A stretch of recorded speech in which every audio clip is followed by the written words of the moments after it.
Pelo título do vídeo você já sabe o que vem por aí, né? E aí, qual vale mais a pena? Anunciar o seu imóvel pelo Airbnb ou pela Booking? Não é uma resposta fácil, mas eu vou elencar alguns pontos que vão te ajudar a entender como cada plataforma funciona, quais os benefícios de uma, quais os pontos negativos de outras, para você trabalhar com essas plataformas, já que você quer expandir e ter mais opções aí no seu imóvel. Eu acho que é muito válido. Então eu vou fazer um comparativo usando alguns critérios e vou pontuando cada uma das plataformas no que ela se desempenha melhor, tá? Então, no comparativo Airbnb e Booking, o primeiro deles é o modelo de negócio, ou seja, a plataforma de aluguel por temporada. Então, quando a gente ouve em plataforma de aluguel por temporada, a gente ouve o quê? Airbnb. Não existe outra de aluguel por temporada especificamente que seja tão grande e tão conhecida como o Airbnb. A Booking, ela vem dos hotéis, né? Então ela não é uma plataforma que foi pensada para o aluguel por temporada, assim como o Airbnb foi. Hoje a Booking, já faz um tempo, faz também um aluguel por temporada de apartamentos, mas é completamente diferente o sistema do Airbnb, que você já está acostumado, da Booking, né? Eu costumo brincar que faz Booking quem tem estômago, porque é muito diferente, você vai descobrir ao longo desse vídeo. Então, nessa nossa batalha entre as duas, quem ganha o ponto é o Airbnb, por ser a plataforma mais apropriada para o aluguel de temporada, pensada para aluguel por temporada.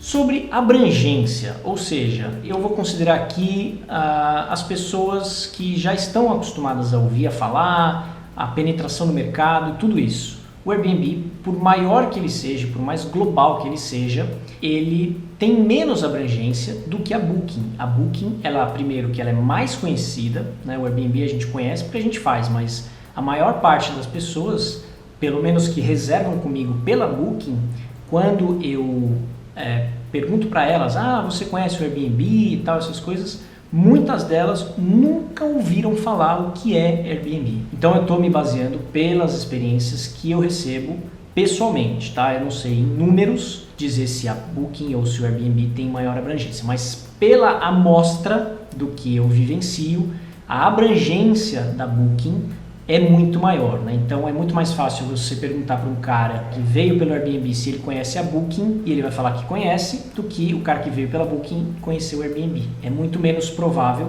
mas pode acontecer. Então, nesse sentido de abrangência, a Booking ganha porque ela atinge muito mais pessoas e muito mais lugares. Só um parênteses, atinge mais pessoas dentro do âmbito de hotel, essas coisas, porque como aluguel por temporada, ainda assim o Airbnb é o líder e, enfim, não tem ninguém ainda que compita com o Airbnb nesse segmento. Plataforma, né? A gente está falando de duas plataformas completamente diferentes. Se você anuncia o seu imóvel no Airbnb, você já está acostumado a um tipo de sistema, a como trabalha, ao design, as funcionalidades, essas coisas. Na Booking é tudo muito mais burocrático, é tudo muito mais difícil, tem muito texto, muita letrinha. Quem está acostumado com o Airbnb chega na Booking e fica totalmente perdido de como fazer, aonde fazer, e é uma bagunça. Na real é essa, a Booking é um pouco bagunçado. Mas depois que você entende como é a plataforma, você consegue trabalhar melhor nela, né? Você tem que tomar alguns cuidados para você não, assim como no Airbnb também, qualquer coisa nova que você vai mexer, você tem que tomar cuidado para não fazer nenhuma besteira, para, sei lá, cobrar diária barato, ou deixar de cobrar alguma taxa específica, para você não ser prejudicado. Então, de certa forma, plataformicamente falando, o Airbnb leva nesse quesito porque a plataforma ela é pensada para quem faz aluguel por temporada e ela também é muito amigável, ela é muito simples, né, comparada com as outras plataformas. É a plataforma mais simples justamente porque lida com pessoas, né, não administradores e pessoas profissionais na maior parte do tempo, né? Então são pessoas como nós, simples, né, que administramos nossos imóveis. Então acaba sendo mais fácil e mais amigável.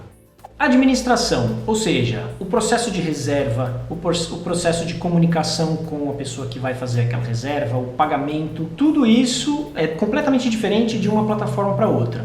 Eu costumo brincar que o Airbnb é uma mamãe, é uma mãe. O Airbnb assim, ele cuida de tudo para você como anfitrião. Ele cuida do pagamento, ou seja, o cara vai lá no site, ele reserva e você recebe na tua conta lá tudo certo. E você tem uma série de políticas de cancelamento que também no Airbnb é mais automatizado. Você tem um aplicativo onde as pessoas se comunicam, você conversa com seus hóspedes, você tem um controle muito mais fácil dentro da plataforma, né, para você administrar. Uma outra coisa que faz muita diferença entre uma plataforma no Airbnb e na Booking é a questão do pagamento. Então, por exemplo, hoje o Airbnb, ele, como eu falei, ele cuida de tudo, né? A Booking não. A Booking, a partir do momento que a pessoa faz a reserva, você tem que cuidar do resto. Ou seja, você tem que pegar o documento dela, você tem que processar o pagamento. Como é que você vai receber esse pagamento? Por transferência, por DOC, vai capturar cartão de crédito, vai fazer uma maquininha, enfim. Como ele veio do hotel, o sistema da Booking é hoteleiro, então nunca se viu a necessidade de que a Booking capturasse o dinheiro e repassasse para o hotel, né? Justamente porque eles têm recepção, eles têm uma equipe, eles têm toda uma estrutura financeira para poder fazer essa venda, né? Digamos assim.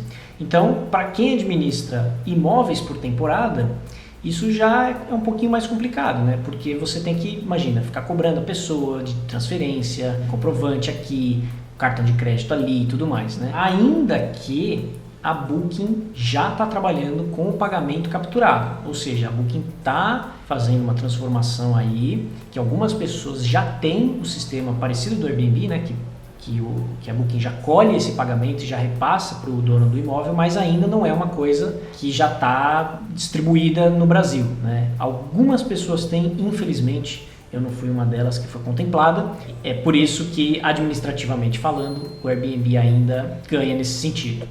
Sobre o valor da diária em ambas as plataformas. Dependendo de cada uma, você consegue cobrar um pouco mais caro, ou às vezes em outra você tem que cobrar um pouco mais barato. Na minha experiência, de modo geral, existe uma diferença entre as duas plataformas no valor da diária da coisa. Então, no Airbnb, as diárias que são disponibilizadas lá, elas acabam tendendo a ser menores do que as diárias que quando você disponibiliza na Booking. Não só por conta das comissões, que acabam sendo um pouquinho diferentes na Booking, como também o trabalho administrativo é um pouco mais custoso. Então, mesmo assim, compensa bastante. Muitas reservas que vêm da Booking, né, vêm pagando melhor, digamos, né, com uma taxa maior de diária comparado ao Airbnb. Então, nesse quesito, a Booking sai ganhando, porque por mais trabalho que ela tenha, ela tem um potencial de lucro por diária maior do que o Airbnb.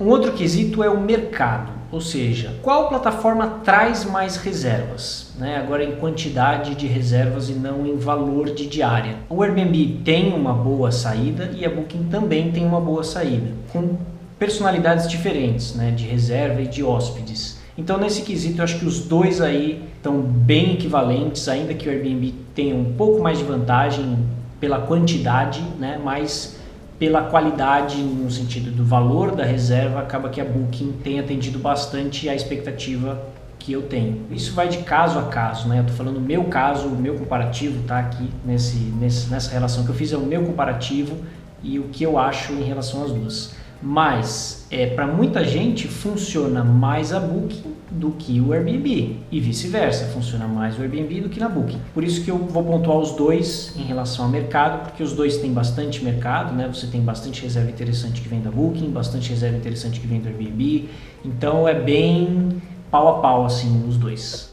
E por último, não menos importante, e até pelo contrário, como o Airbnb instaurou esse processo, é uma das coisas mais importantes que fazem com que as pessoas realmente se sintam confiantes em fazer o aluguel por temporada, que são as garantias. No Airbnb você tem a garantia que a empresa diz que paga até $1 milhão em caso de danos, enfim, né? Tem uma série de questões para cobrir ou não. Mas na Booking isso já não tem.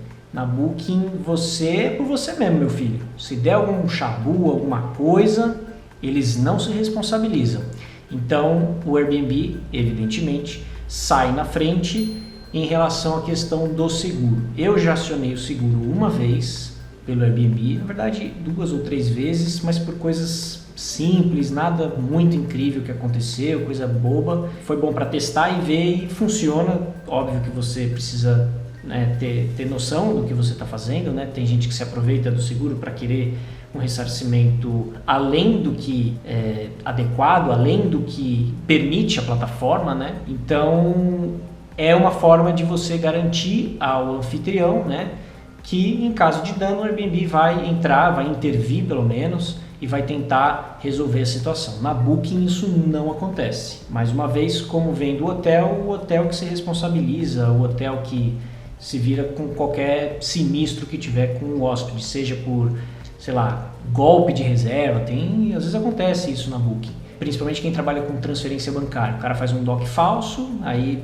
né, acaba recebendo a pessoa com aquele DOC falso que ela mandou e no final das contas não teve reserva nenhuma. A Booking não vai te reembolsar esse valor, né? Aí por isso que eu falo que tem que ter estômago forte para você anunciar na Booking, né? Enfim, tem que se proteger de outras maneiras que no Airbnb é menos provável que isso aconteça. O que pode acontecer é alguma falha de processamento do cartão de crédito no Airbnb do cara lá. Já aconteceu uma vez, mas depois o Airbnb resolve lá internamente porque é uma coisa deles. Então, no final das contas, aí no geral das plataformas, o placar final fica em 5 para o Airbnb e 3 para Booking. Mais uma vez, eu queria reforçar que é uma comparação minha com os meus critérios e com algumas referências que eu tenho tanto de mercado quanto da minha experiência pessoal com os imóveis que eu trabalho. Então eu tirei uma média e fui fazendo essa comparação. Tem os que prefiram o Airbnb, tem os que prefiram a Booking. Obviamente que as duas plataformas têm as suas características e as suas